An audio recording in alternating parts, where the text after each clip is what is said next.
អូ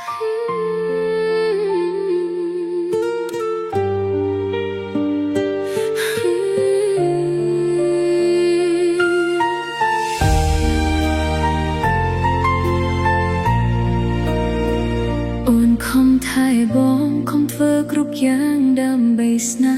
ហាទោះត្រូវលំបាកប៉ុណ្ណាមិនដែលរអ៊ូសូម្បីមួយម៉ាត់បងពិបាកចិត្តមានអូនក្បែរកាយមិនដែលបាត់លួចមើលបងដោយស្ងប់ស្ងាត់រំពឹងថ្ងៃមួយបងបើកចិត្តតែចុងក្រោយនេះទើបអូនដឹងច្បាស់ការពិតទោះខំក្បែរកាយចិត្តស្និទ្ធក៏មិនអាចស្ថិតក្នុងបេះដូងបងកៅភ្នែកបងសំលឹងមកអូនគ្មានភាពកក់ក្ដៅសោះនួលអងមានត្រឹមភាពសៅមកនឹងពីអរគុណគ្មានន័យស្នេហាស្មោះយ៉ាងណាក៏អូនបានត្រឹមតែអាណិតទួលអលើគេក៏ក្នុងដួងចិត្តបងមានគេរួចទៅហើយបងដឹងគុណអូនតែបងស្រឡាញ់អូនមិនកើតឡើយព្រោះបេះដូងបងអើយមិនទាន់ដាច់ស្រឡះពីគេ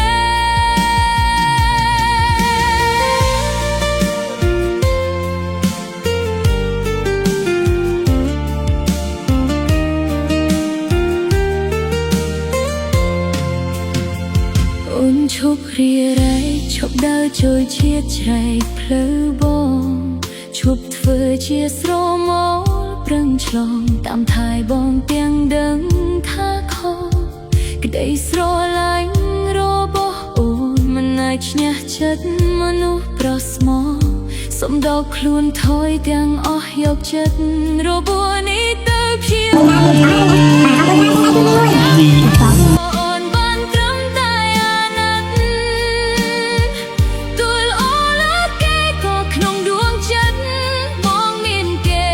រួចទៅហើយបងដឹងគុណអូនតែបងស្រឡាញ់អូនមិនកើតឡើយព្រោះបេះដូងបងអើយមិនទាន់ដាច់ស្រឡះពីគេ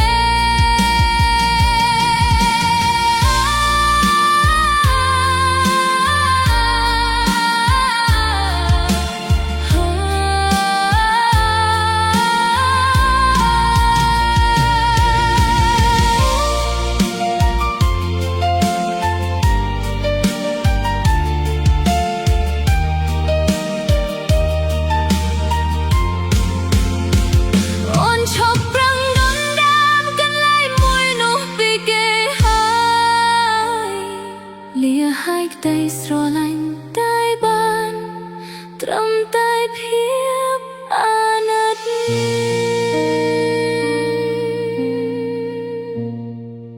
ទាំងដឹងថាខុសក្តីស្រឡាញ់របស់អូនមិនអាចឈ្នះចិត្តមនុស្សប្រស្មោ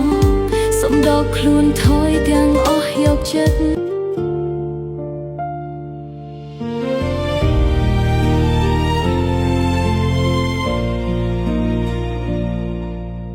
កាយវិការដែលធ្លាប់តែយកចិត្តទុកដាក់ប្រែជាបដូរផ្លាមិនដូចកាលពីមុនឡើយណាបងប្រែ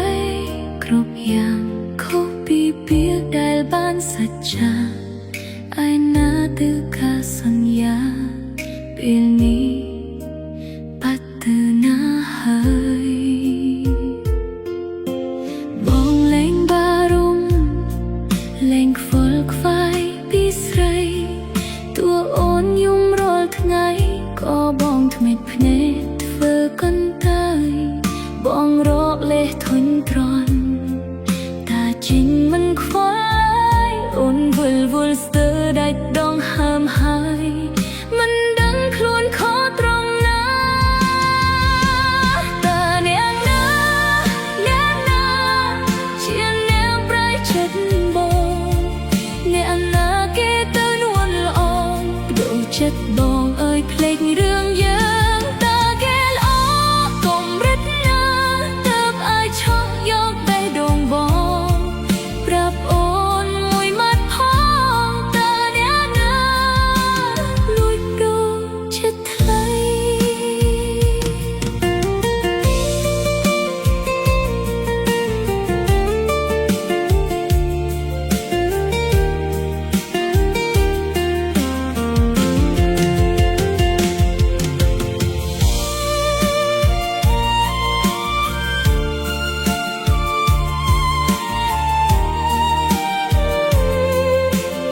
ថាបងហត់នឿយតែចិត្តបងលួចលះមិនក្រៃលួចក្បត់ភាពស្មោះមិនរអេងទៅតក្ដីសុខអាយអ្នកផ្សេងតាអ្នកណាជាអ្នកប្រៃចិត្តបងអ្នកណាគេទៅនួនអងបដូរចិត្តបងអើយភ្លេចរឿងយើងតាគេអងគំរិតណាតាប់ឲ្យឈប់យកបេះដូងបងប្រាប់អូនមួយម៉ាត់ផងតាអ្នកណាលួចបដូរចិត្តថ្លៃ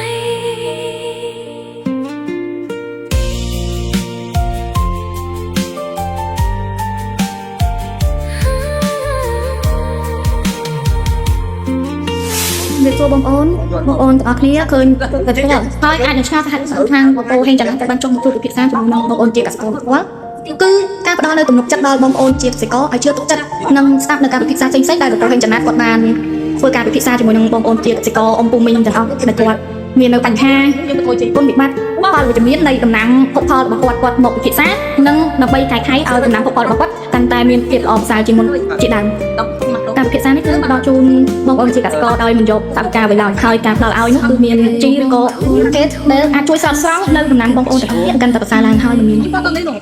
តម្រូវឲ្យបងប្អូនដល់លើកម្មការឲ្យទេគឺការចែកជូនដោយ free ដើម្បីយកទៅសាកល្បងទៅលើដំណាំផ្សេងៗដែលបងប្អូនមានបញ្ហាផ្សេងៗនោះឯងដូចជាការកម្ចាត់នៅសត្វល្អិតតម្រៃការកម្ចាត់ចងឬក៏ឆ្នាំផ្សេងៗដែលទាក់ទងជាមួយនឹងជំនួយដល់ផលរបស់បងប្អូនប្រជាកសិករទាំងពុំវិញខ្ញុំមិនធ្លាក់នៅទំនុកចិត្តដល់អ៊ំពូមីងដើម្បីឲ្យអ៊ំពូមីងមាននៅទំនុកចិត្តដែលខ្ញុំមិនជាយាមរត់ទៅណាទេគឺចង់ឲ្យចង់ទៀតមកសិក្សាជាយាមមកយកទៅបងប្អូនអ៊ំពូមីងនិងជាយាមមកជួបមើលដំណាំអ៊ំពូមីងថាមិនហើយនេះគឺជាកម្មភាពស្ដែងដែលបងប្អូនអាចធ្វើបាននេះគឺបងប្អូនអ៊ំពូមីងជាកសិករបានទៅអស់មួយភាគធំហើយគឺនៅសល់មួយភាគធំទៀតគាត់នៅចាប់អារម្មណ៍ឬក៏កាន់តែជក់ចិត្តនិយាយដល់ជាមួយនឹងបញ្ហាផ្សេងៗដែលគាត់កើតមានខ្ញុំបានយកជាបញ្យល់ដោយមានការស្ទាក់ស្ទើរដើម្បីឲ្យបងប្អូនទទួលបានសុខភាពនិងប្រសិទ្ធផលខ្ពស់ដោយធានាចេញដោយរៀបពោហេងចំណាត់ផ្ទាល់